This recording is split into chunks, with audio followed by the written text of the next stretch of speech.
Buzz, what are you doing? We don't have time to mess around. You're late enough as it is. We're supposed to be jamming on our final presentation for culinary class, remember? That's exactly what we're doing. No one ever said our final presentation couldn't be a video. Now smile real big, Amber. I'm gonna make you a star. Great idea! Now all we have to do is pick a subject.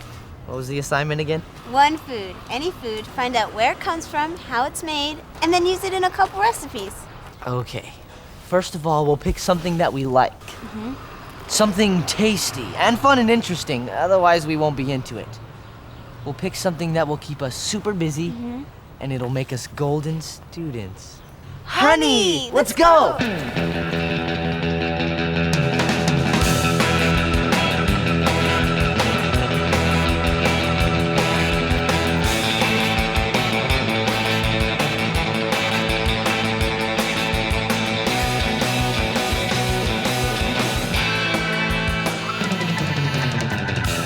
Liquid Gold! We found a great website all about bees and honey. And it's got tons of recipes too. Just print out everything you need.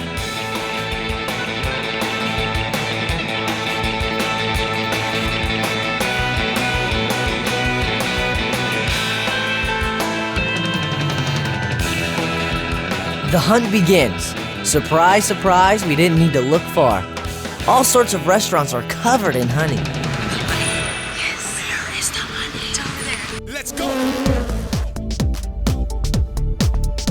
Oatmeal and fixins? Sounds warm and cozy. Honey barbecue wings and a honey barbecue sandwich too.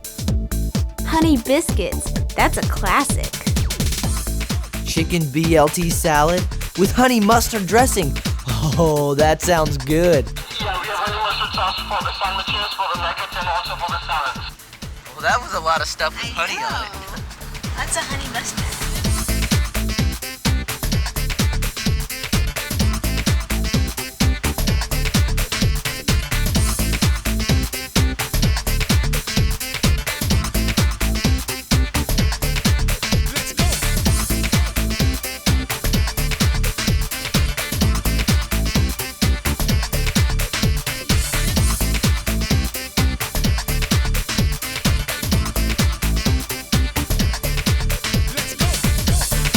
We got busy all right.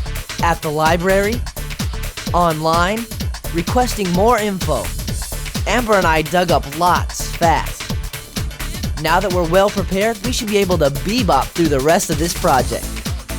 Now all we have to do is find ourselves a chef. Chef Monty, let's go!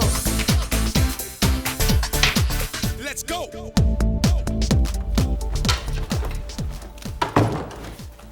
Hi, Chef Monty, remember us? Yeah, Amber and Buzz, right? Right. What are you guys up to? We're making a video called The Honey Project. Want to be in it? Well, do I have a choice? You won't believe it, but I happen to be working on some honey projects of my own today. That doesn't look like honey. What's up with the dark color? Tell me it isn't really honey. Oh yeah, it's honey all right. It's buckwheat honey. Here, have a taste. There you go. All right.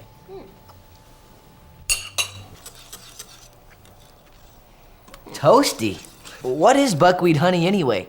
It's not like any honey I've ever tried before. What'd you do to it? Oh, nothing, man. Nature did it all. The flavor and the color of the honey depends on the flower where the bees buzz.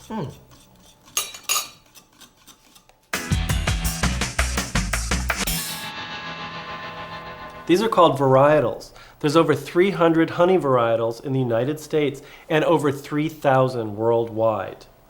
Honey comes from flowers on plants, trees, wildflowers, even weeds. Do you know why a beekeeper puts their hives in the middle of a field?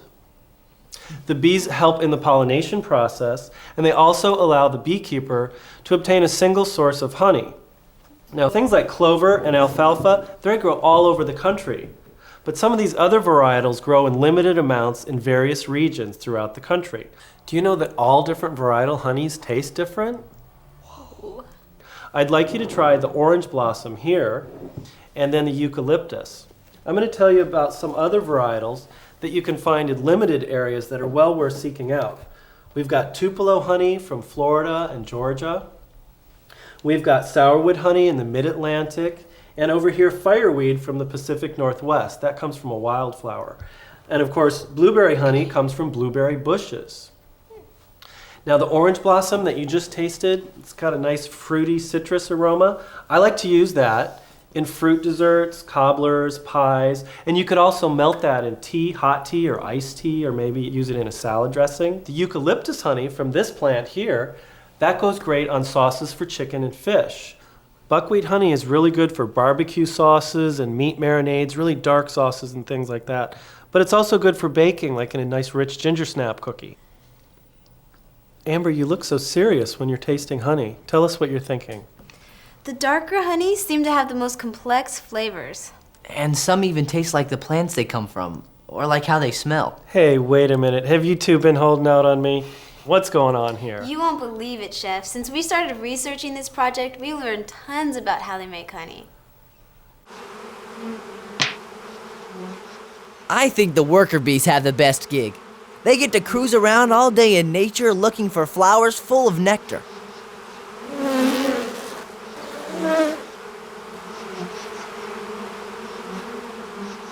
Sometimes they travel as far as 5 miles. When one zeroes in on the right spot, she immediately gets busy. She stores nectar in a special part of her body known as the honey sac. As the bee works, pollen collects on her legs. She transfers it from flower to flower. Without this pollination process, flowers wouldn't be able to reproduce, form fruit, or grow into vegetables. Bees are unique insects because they live and work together in a community known as the colony.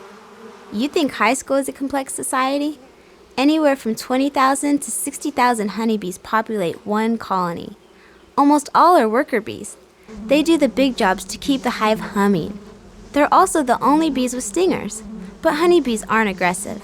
They only sting when they're threatened. Some worker bees build the wax honeycomb, some make the honey, and some take care of newborn bees and larvae. Like Buzz said, still others collect nectar and bring it back to the hive. Bees need to make honey to feed the hive during winter months when trees and plants don't flower. More worker bees remove the nectar by handing it off to each other. As the bees handle the nectar, they add enzymes and moisture evaporates. That's what turns the concentrated nectar into honey. When the honey is ready, the bees seal it into a wax cell within the honeycomb. Another cool worker bee job is fanning. The bees do nothing but flap their little wings really fast to help keep the hive from getting too hot, and also to help evaporate moisture from the nectar. The buffest worker bees guard the hive to keep intruders from hurting the queen. Yeah, she's real important. Each colony only has one queen bee. She's the biggest, lives the longest, and is the only bee in the hive that can lay eggs. Drones are the male bees in the hive. Their only job is to mate with the queen. How do the bees know what to do and where to fly to find the nectar? They dance. Say what? They're moves and turns and spins that communicate directions and other instructions. The bees actually look like they're dancing, don't they?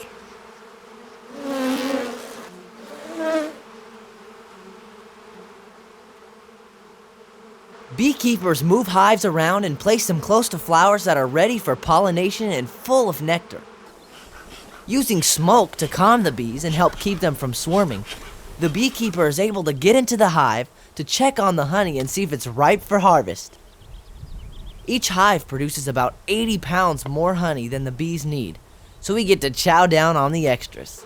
Ripe honey collects in the comb on frames in the beehive. The comb is separated from the frames by hand or by machine. Through a process called extraction, whole frames are put into a spinner that uses centrifugal force to pull the honey out of the comb. Then it is filtered to remove any organic solids from the hive. Without using any additives or preservatives, honey is simply poured into jars, sealed, and prepared for distribution. Honey comes 3 basic ways. The most common is liquid honey, sold in jars, bottles, and my buddy, the honey bear. Whipped honey is pure honey that has been processed to make it crystallize on purpose, so it's thick, opaque, and spreadable. Then there's good old-fashioned comb honey. Go ahead and eat the wax and everything.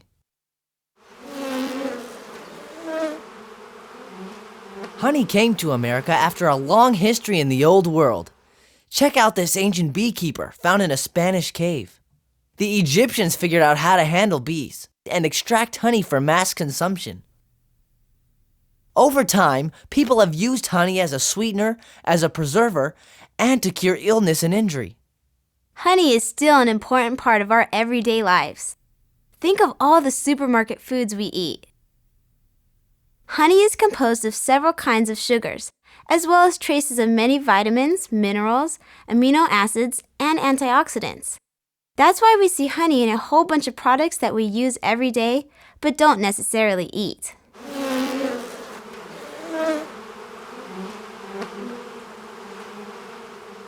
I could eat that much honey in a day if I knew more stuff than just putting it on an apple. Well, tell me, Amber, what do you think of when you think of food and honey? Sweet stuff like muffins and biscuits and scones. Great, let's start there because I've got a big sweet tooth. I like to bake sweet and sometimes even savory, and I'm going to use those ingredients together in this recipe. I've got cream cheese and rosemary to flavor this scone, but then I'm going to use honey to really pull those tastes forward, okay? Now, the good thing about this scone, you can serve it for breakfast, slather some extra cream cheese and your favorite honey on top. You could also serve it with the main meal of the day or at dinner, like a biscuit, just with butter on top, and it'll work really well. Now, let me tell you a couple things about cooking with honey. You definitely want to keep in mind that honey is a humectant. Now, what that means is that honey will not only attract moisture, it'll retain it. So your baked goods won't dry out quite as quickly, which is good news. Another thing is, it's a little bit sweeter than sugar, so you do not need quite as much honey as you would need sugar. Chef Monty, sometimes my honey bear, it dries out and it gets all solid and sort of white at the bottom. Can I still use it? Sure, I think I know what you mean. Let me show you some honey over here that's crystallized. Does it look like that? Yeah. Yeah, okay. Now honey will crystallize on its own if it sits too long or if it gets cold. All you want to do is bring some water to a simmer, like I've got over here. Don't let it boil. Bring it to a simmer, and if you put the honey in the water, over a little while it will re-liquefy, or you could microwave it if you watch it real closely. Did you know you can substitute honey for sugar in most recipes? Really? Now, remember, like I told you before, because honey is sweeter than sugar, you use less. It's got a higher fructose content. So what that means is you'll get the desired sweetness with less honey than sugar in the recipe. Another tip, when you're measuring honey, take the measuring cup. You can either brush it with a little vegetable oil or use some nonstick cooking spray. That way, when you pour the honey into it, it'll come right out and it'll be so easy for cleanup. Cool.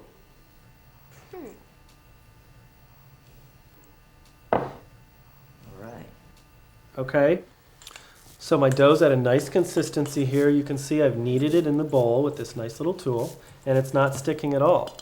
So I'm going to go ahead and pop it out on the baking sheet. Now what we can do is flatten it out to a little disc, about 3/4 of an inch high and maybe about 9 inches around. And let's see, what I'm going to do now is go ahead and brush it with a little egg wash. That'll make it nice and shiny. I'm going to sprinkle a little additional rosemary on the top, make it look good and give it a little fancy appeal from the top. And I've got my oven set at 425. What I'm going to do is go ahead and cut it in some little wedge shapes. Now while I'm doing this, can you guys give me any other ideas of good baked goods you can think of that would be tasty with honey? Cookies. Breads and rolls. How about muffins? Some crisps. Oh man, you guys, let's start a bakery here. You got some great ideas. Those are all good. Now what I've done is I've separated these about 1 inch apart so they'll have room to bake up in the oven. I've set my oven to 425 degrees. Now, I'm going to pop it in there. And we're going to set the timer for about 12 minutes. It might take as much as 15, but we want to be sure. Now, tell me, what's the first savory food you can think of that goes well with honey? Honey mustard. Ah, good. I love honey mustard too. Now this is a simple recipe, and think about it. Mustard is so bitter and sour, and honey's really sweet. Completely opposite tastes that are wonderful on their own, but when you mix them together, oh, you get a whole new taste sensation. What we do in cooking is we use contrasting flavors to bring out a whole new range of flavor sensations. Go ahead and dip some in my honey mustard over there.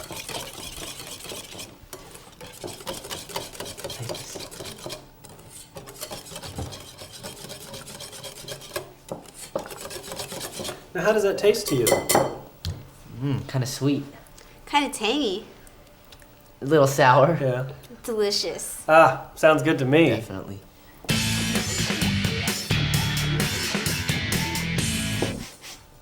Do you smell what I've got bubbling away on the stove? I smell rosemary. It looks like you've added something sort of tomato. It's sort of red. What's this for? Well, this is a really good glaze and marinade for all kinds of meats. And you're right, I have added on to the basic honey mustard idea using rosemary and tomato. I've got some really nice high quality vinegar. I've got some citrus juice, a lot of fresh herbs. And you know what? Honey is just the perfect thing to pull all those ingredients together. They're so contrasting. They come together and they really mellow out and just make a nice tasting whole. Some other sweeteners can be a little overly aggressive or maybe too kind of simple. Honey is so full and rounded, it really gives a nice new multi-dimensional taste. In fact, see the vegetables around it? I'm even going to add a little lemon juice and honey while they're baking because that will help caramelize their own natural sugars. That looks fantastic. When do we get to eat? Amber, we've got plenty of stuff to cook here. We've got so many honey ideas. We're going to be cooking all night. This is great.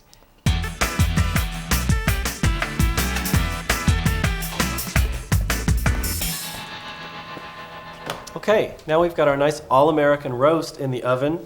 We can look at using honey in global cuisines too. After all, if you think about it, honey was the original sweetener. It's been around for thousands of years, and it comes from every country in the world. We can use it especially in this sauce, for instance. It's a salad dressing.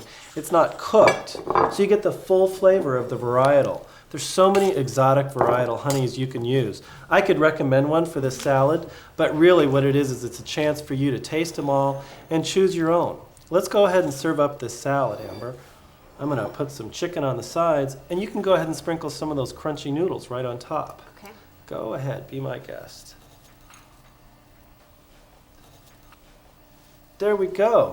All right, you guys, have a taste.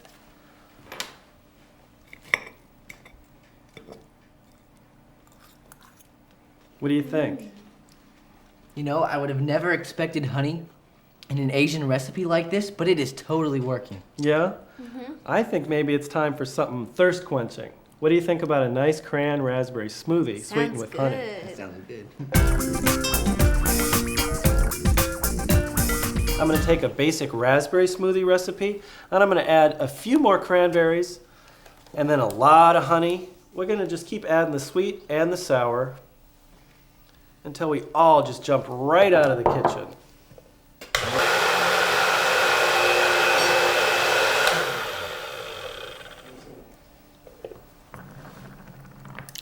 You know, honey works great in smoothies, but it also works good in iced tea, in hot tea, and especially in lemonade.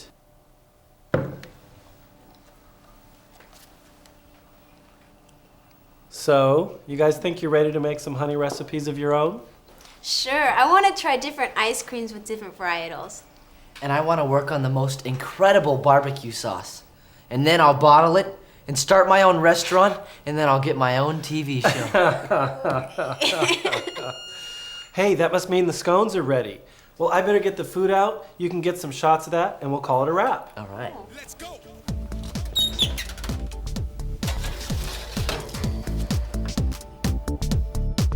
Let's go.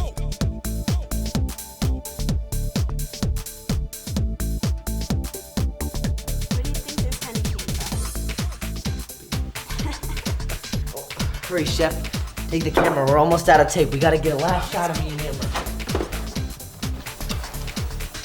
So what do you think, Buzz? Will we get an A or a B? Would you buzz off while we eat?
Broccoli, I'm home! Excuse me?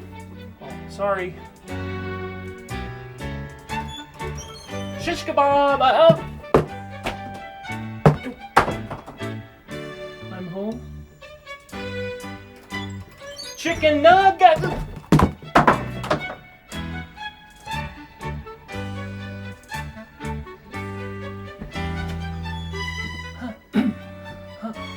Honey. Honey.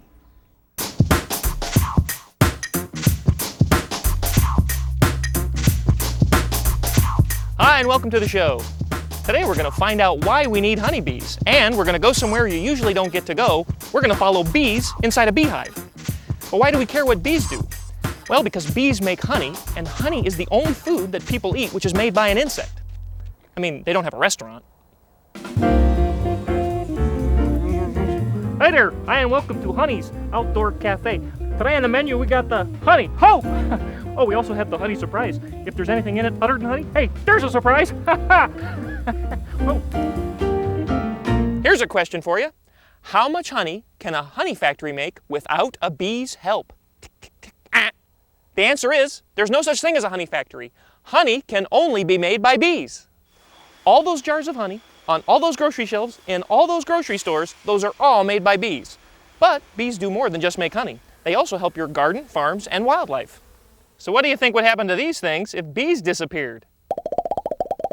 Well, we definitely have a lot less of them, because bees not only make honey, they help pollinate plants, fruits, and vegetables.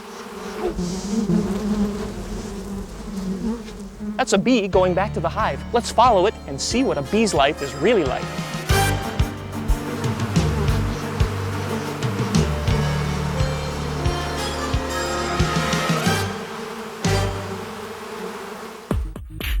Can you guess how much honey one worker bee makes in her entire life? In a worker bee's whole life, she will make only 1/12 of a teaspoon of honey. Kind of makes you feel guilty, doesn't it? Nah.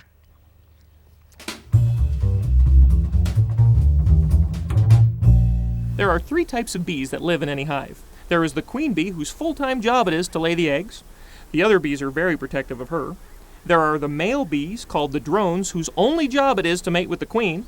And last, but definitely not least, are the worker bees. These bees are all female bees, and they make up 99% of the hive, and they do everything else that needs to be done. They take care of the nursery, build wax cells, clean the hive, gather pollen, gather nectar from flowers to make honey, and they protect the beehive from intruders. With all that a worker bee has to do, can you guess what a worker bee's average lifespan is? For worker bees born at the beginning of the summer, the average lifespan is about 45 days.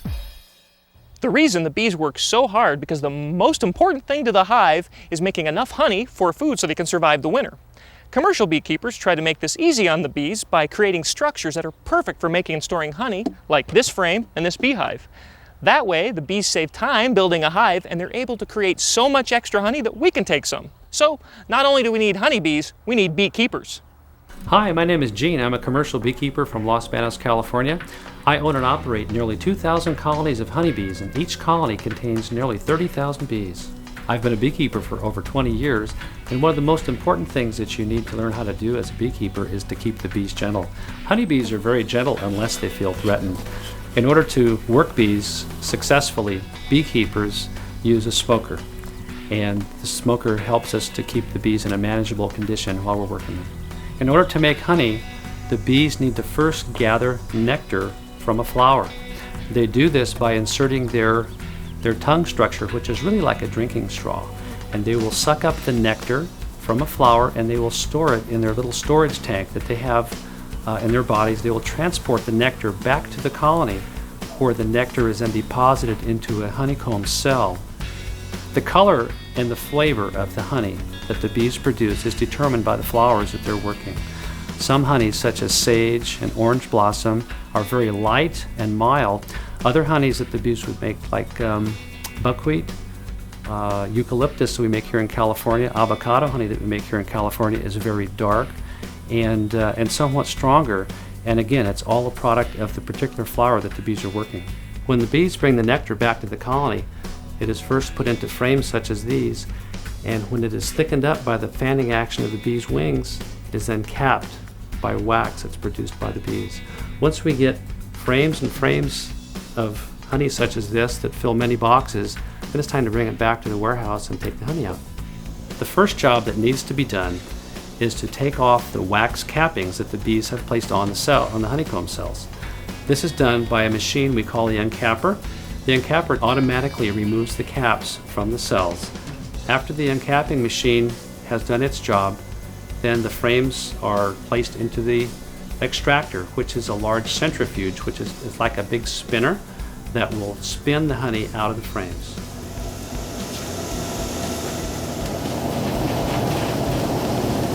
After the honey is extracted from the frames, we pump it into a large holding tank where we either fill 55-gallon drums or jars, such as this, and it's ready for you to eat. Gene's family has been keeping bees for years. So can you guess what year the first man-made beehive was in use?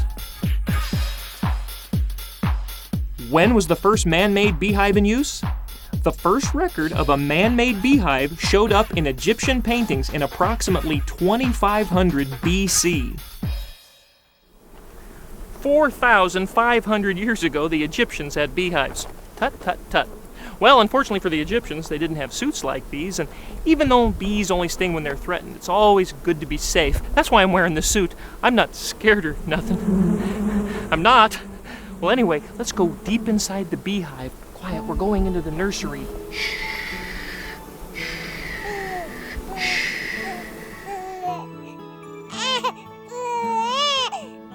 Oh, you woke 'em up. After a queen bee deposits an egg into a wax cell, they change into a larva and are fed by nurse bees. They are fed a combination of nectar and pollen called bee bread. Soon they metamorphosize into a pupa, and soon after that, a new baby bee is born. And you know what the first thing is these baby bees do when they emerge? They clean up their room, which of course is their wax cell. Then they start feeding the larva. They're only 2 days old and they already have a full-time job as a babysitter. Unfortunately, the queen bee's kind of short on cash, so their pay comes in honey. They don't seem to mind. In fact, there are some people who get paid in honey. You know, we've already met a commercial beekeeper. Let's meet somebody who does it just for fun. Hi, my name is Lisa. I'm from Beaumont, Colorado, and some people might sail or fish for a hobby, but I keep bees. I got started in beekeeping about 4 years ago, and the reason I did is to help the pollination in my garden. I have fruit trees and a vegetable garden and lots of flowers, and the bees really help that a lot. The one thing I've learned about bees is really they don't bother you if you don't bother them. As long as you're calm around them, everything's just fine. You just have to be careful not to disturb their home or get too close to the hive. In the spring, I go in and check and just make sure the hives are in good shape, that they have lots of food and the queen's healthy. And then as the summer progresses and all the nectar's coming in, we just make sure that they have plenty of room to bring all that nectar in and start processing it into honey. And then in the fall is the fun part for us because we get to harvest the honey and we make sure that the bees are in good shape to start going into the winter. Well, the greatest fringe benefit of having bees is all that wonderful honey in the fall. Everyone loves to get honey. I love it. And it's also just nice to have them during the summer as a sort of a gardening companion, working in the garden with them.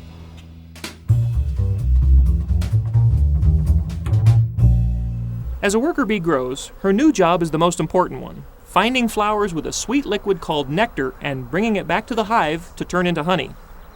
When a bee lands on a flower, she thrusts her head deep into the flower and uses her proboscis to suck out the sweet nectar. The proboscis has 3 parts that come together to form a straw-like tube. Because flowers have pollen all over them and bees have little hairy bodies and don't own electric shavers, they get covered with it. This isn't an accident. Bees make sure they have plenty of pollen to take back to the hive by storing some in their back legs called pollen baskets. She will fly from flower to flower doing the same thing until she's loaded like a cargo helicopter.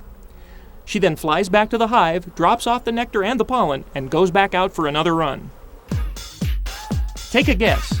How many flowers need to be visited by the beehive to create just 1 pound of honey?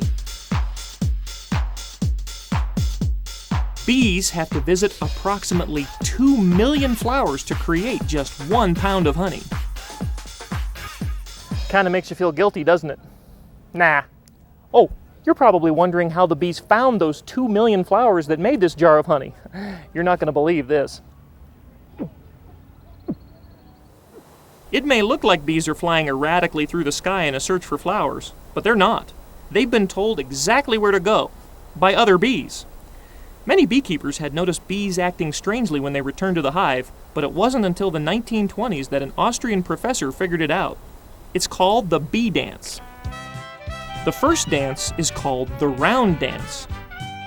If flowers are close to the hive, a bee will walk in a circle on a frame just inside the hive, then it will stop and walk in a circle in the other direction until other bees join her and rub up against her, getting the scent of the nectar they're looking for. When the bees leave the hive, they will fly in a circle around the beehive until finding the flowers. The next dance is called the waggle dance. This is done when the nectar is found farther away from the hive. If the flowers are found in the direction of the sun, the bee will waggle straight up and down. If the nectar is to the right of the sun, she will waggle to the right. And if the flowers are to the left of the sun, she will waggle to the left. So even though bees can't talk, they can communicate in many different ways. Although I don't recommend doing this in public because nobody knows what you're doing. What did you say that clover was? Oh, that'd be that one.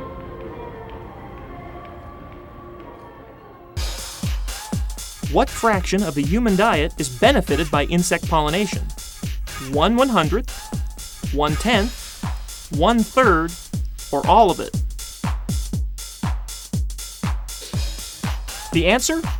Every third bite of food you eat is benefited by insect pollination. So the answer is 1/3. Why? Because not only do bees make honey, but they pollinate almond blossoms to give us more almonds. Not to mention apples, blueberries, cherries, cranberries, plums, squash, watermelon, zucchini, and many crops like alfalfa that help to feed farm animals. That's why every third bite of food you eat is benefited by insect pollination. So what makes up the other 2 bites of my diet? Powdered sugar donuts. So let's see how pollination really works. For a flower to create a seed, it needs the pollen from a different flower. Since flowers can't move around on their own, except in some scary dreams I've had, the only way to get that pollen is to hope that the wind blows hard or a bee or another insect covered in pollen lands on it looking for nectar or pollen. So a bee will fly over to this flower, sorry, and then we'll get all covered up in pollen and then fly over to this flower. But what happens when an area is short on bees? Well, that's where this guy comes in. Hi, my name is Bob. I'm a migratory beekeeper. I run approximately 5,000 hives, with each hive having approximately 40,000 bees in it. Many crops need bees. I move my bees wherever they're needed. For pollination purposes in California, we move the bees to almonds and melons. After pollinating crops in California, we load the bees and move them to North Dakota for honey production. We produce honey off of clover and alfalfa. How much surplus honey do bees make in an average hive? Here's a hint. It's somewhere between 1 teaspoon and 100 pounds. And here's the answer. Bees make approximately 80 pounds of surplus honey in an average hive. So let's figure this out.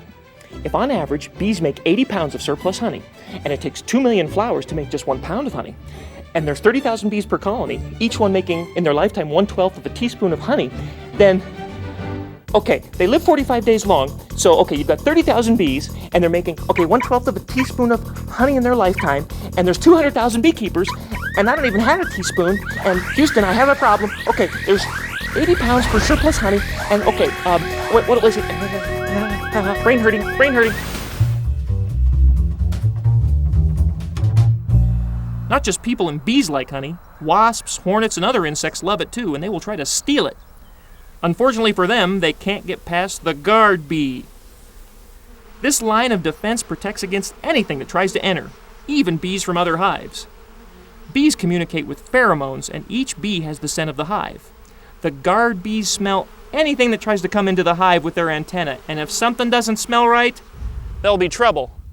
Big trouble. Now, guard bees, or honeybees for that matter, won't attack or sting you unless they feel threatened. So when you hear that buzzing around your head, they're not mad at you, they're not going to sting you, they're just flapping their wings. Now, take a guess. How many times per minute are honeybees flapping their wings? The answer, bees flap their wings more than 11,000 times per minute. Wait a minute, that's 183 times per second. Wow. Okay, let's try a little experiment. I'll time 1 second. You at home count to 183. Ready, and go. Time. Did you do it? No? Okay, let's try it again. Ready, and go. Time. How far did you get? Ready? Let's one more time. Ready, and go. Time. Those wings come in handy because one job a worker bee has in its lifetime is to cool the hive. They flap their wings at the entrance to the hive and blow cool air in the front door. That's better than my house. Actually, another thing about a bee's house is that you can eat it, or at least part of it.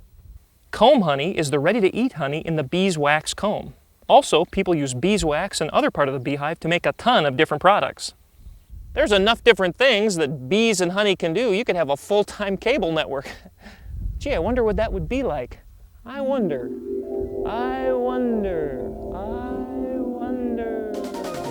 It's the Honey Network! 24 hours a day of bees and honey, honey, honey! And now, a word from our sponsor. What's that? Can't get enough honey products? Well, come on down to Honest Buzz's Honey Barn of Honey. We have so much honey, it's in our name twice. And we have the best deals in town. We have soaps made of honey. We have cough syrups made of honey. We have barbecue sauce made of honey. We have salad dressings made of honey. We have honey made of honey. Who put that there? We have cereals made of honey. And we have stuffed bears made of honey. We also have these products. We have mustard made of honey. We have yogurt made of honey. We even have bath gel made of honey. I don't even know what that is, but it's made of honey. And if we don't have the best deals in town, you can have my store. If you just tuned in today to Sticky Buns, we're making a fantastic recipe. It's just delicious. Here's how we make it. First, we take a banana and we shove a stick into it. We just do it just like this. We just slowly push it up. There we go. And then what we're going to do is we're going to pour this honey bear with honey all over our banana. Oh, it's coming out so quickly there. And remember to be very careful when you're working with honey, as it can be very sticky. So what we're going to do now is spread the honey all over our banana with a knife. And of course, now had we used lighter honey, we'd have a milder, genteel flavor. A darker honey would give us a more robust, bolder flavor. Again, be careful when working with honey. It can be very sticky. Now what we're going to do now, the big closer here, is we're going to put the banana in almonds. Of course, almonds pollinated by bees. So we just roll it right in the almonds like so. Just smash those almonds on there. Be aggressive. Be aggressive. They will stick very nicely. And when you're done, you have this lovely dessert. Oh, it looks, doesn't it look just look marvelous? And of course, it's called a banana soup. It's a banana rolled in honey and almonds. Bon appetit! Let's continue with our experiment on the science of honey. Today we will learn how to turn crystallized honey into smooth honey. In many countries, finely crystallized honey is called whipped honey and is spread right onto food, such as this one. Sometimes people throw out an entire jar of honey just because it is a little bit crystallized or is a little cloudy, such as this one. Oh dear, not acceptable at all. When you go home today, if you have a crystallized jar of honey, what you need to do is remove the lid.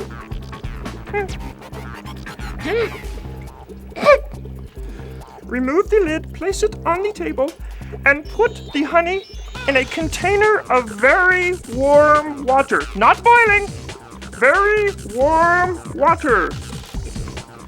And slowly but surely, the crystals will dissolve, and when you remove the honey from the container, the honey will be smooth. The science of honey. Amazing! Maybe a honey network isn't such a great idea. But eating honey is. It gives you quick energy, which is why a lot of long-distance runners use it. It has vitamins that we need and antioxidants which help fight certain diseases. But remember, babies under 1 year old are not allowed to have honey. So there's one thing you don't have to share with your baby sister. Well, I hope you learned a lot today. I learned that we need pollination because we definitely need food, and we definitely need honeybees. In fact, you may want to check out the Honey Board website at www.honey.com. And if you can't check out the website, you may want to give them a buzz. Or I guess you could make a beeline over to their office. But whatever you do, you don't want to bug them. And well, thanks for watching. I'll be seeing you. See you later, pollinator. What?